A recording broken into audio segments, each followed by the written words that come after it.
guys, worried about December attempt? Let me help you. So here's last 30 days strategy for your December attempt. So let's firstly bifurcate these days which you have left for your December attempt. Firstly in November and in December. So decide what you have to do in these 10 days.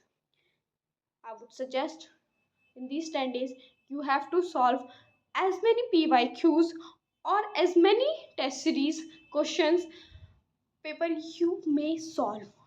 I repeat, solve as many question papers you can, because आप जब attempt देने जाओगे, आपने अगर question paper solve नहीं किए होंगे तो आपको पता ही नहीं होगा कि आपको क्वेश्चंस का आंसर क्या लिखना है। आपको पता नहीं होगा, आपको क्लैरिटी होगी, आपको कॉन्सेप्ट्स आते होंगे, आपको सब कुछ आता होगा, बट आपको ये नहीं पता होगा कि आपको आंसर कहाँ से स्टार्ट करना है, क्या लिखना है, क्वेश्चन की नीड क्या है और आपको आंसर में उसको क्या बताना है।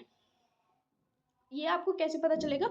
जब आप क्वेश्चन पेपर सॉल्व करोगे, आप टेस्ट सीरीज लगाओगे अपनी, तब आपको पता चलेगा कि आप as much as question paper solve करते जाओगे, आपको क्लैरिटी आती जाएगी कि क्वेश्चन कौन से क्वेश्चन में किस तरीके का आंसर आपको देना है और किस तरीके से उसको आपको रिप्रेजेंट करना है। ठीक है, आप जब ये 10 डेज तक आप ये क्वेश्चन पेपर सॉल्व करोगे, आप टारगेट लेके चलिए कि एक दिन में आप तो या तो एक सब्जेक्ट के 2 क्वेश्चन पेपर सॉल्व करो या 2 कोई सब्जेक्ट्स के एक क्वेश्चन पेपर सॉल्व कर लो। इससे आपके अच्छे खासे क्वेश्चन पेपर्स या टेस्ट सीरीज जो भी आप ले रहे हो, अगर टेस्ट सीरीज आपको लेनी है तो गुड। अगर आपको नहीं भी लेनी है, आपको नहीं लगता कि पैसे वेस्ट करने हैं या कुछ भी करना है, तो आप सिंपली प्रीवियस ईयर के क्वेश्चन पेपर्स उठा लीजिए। उसके बाद फिर आपको क्या करना है कि उसको सॉल्व करने के बाद आपको करना है कि आपने जब ये 10 डेज तक ये लगातार आप क्वेश्चन पेपर सॉल्व करोगे, फिर आपके पास बचेगा दिसंबर का टाइम पीरियड। अब आपको पता है कि आप कितने पानी में हो, आपको कौन से कॉन्सेप्ट्स आते हैं और कौन से कॉन्सेप्ट्स आपको नहीं आते। आपके पास टाइम है, आप उन कॉन्सेप्ट को रिवाइज करो, आप अच्छे से करो। देखो, आप 30 दिन में आप ये तो मत सोचो कि आप पूरा सिलेबस कर लोगे, पूरा सिलेबस रिवाइज कर लोगे। अगर आपका कुछ नहीं हुआ है तो कि भाई मैं तो इतना इंटेलिजेंट हूँ कि मैं सब पढ़ भी लूँगा, फिर रिवाइज भी कर लूँगा, सब कुछ कर लूँगा। नहीं, आप 100% कवर नहीं कर सकते सिलेबस, क्योंकि ऑलरेडी सिलेबस इतना ज़्यादा वास्ट होता है। आप कर सकते हो क्या कि आपको जो आता है एटलीस्ट वो तो अच्छे से कर लो, ताकि जब आप एग्जाम्स में जाओ तो वो एटलीस्ट अच्छे से कर पाओ। अब आपको पता चल जाएगा, आपने जब अपने क्वेश्चन पेपर्स सॉल्व किए होंगे, आपने जब अपनी टेस्ट सीरीज सॉल्व किए, तो आपको पता है कि आप कितने पानी में हो, आपको क्या आता है क्या नहीं आता है, आपको क्या अपने ऊपर कहाँ पे काम करने की ज़रूरत है, कहाँ पे नहीं।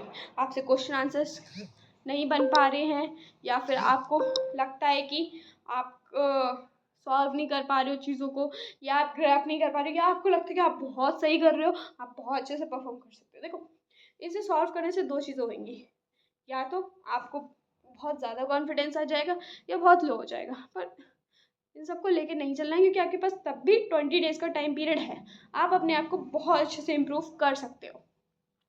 अब बचे जो 20 डेज़, उसमें से आप ये सोच के चलो कि आपको मतलब एक सब्जेक्ट के लिए कोई भी 3 दिन या 2 दिन, जिस हिसाब से आपको लगता है कि उसका सिलेबस इतना ज़्यादा है, मतलब कि आपको लगता है कोई सब्जेक्ट जो है वो बहुत ज़्यादा वास्ट है, तो आपको उसमें 3-4 दिन लग जाएंगे। कुछ लगता है आपको कि बहुत छोटा सा है, आपको 2 दिन में आप इजीली रिवाइज कर सकते हो, तो आप उसको उस हिसाब से डेज अलोकेट करो। उसके हिसाब से डेज अलोकेट करने के बाद आपको क्या करना है कि आपने डेज अलोकेट कर दिए उसके सिलेबस के हिसाब से।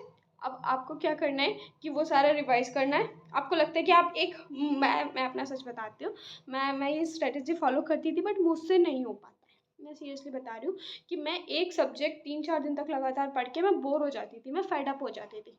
तो मैं क्या करती थी कि एक सब्जेक्ट उठाने की जगह मैं 2 सब्जेक्ट्स उठाती थी, एक थ्योरी और एक प्रैक्टिकल। तो मैं उनके लिए 5-6 दिन साथ में, जैसा मुझे लगता था उस हिसाब से टाइम पीरियड लोकेट करती थी, और उस हिसाब से मैं आधा टाइम प्रैक्टिकल करती थी। फिर जैसे बोर हो जाती थी प्रैक्टिकल करने से, तो थ्योरी पढ़ लेती थी, या थ्योरी पढ़ती थी फिर बोर होती थी, प्रैक्टिकल करने लगती थी। उससे क्या होता है कि मेरा माइंड जो है वो एक ही चीज़ को करते करते बोर नहीं होता है, और इससे मैं इधर उधर भटकती भी नहीं हूँ, क्योंकि 2 ही सब्जेक्ट्स हैं तो मैं अच्छे से फोकस भी कर पाती थी।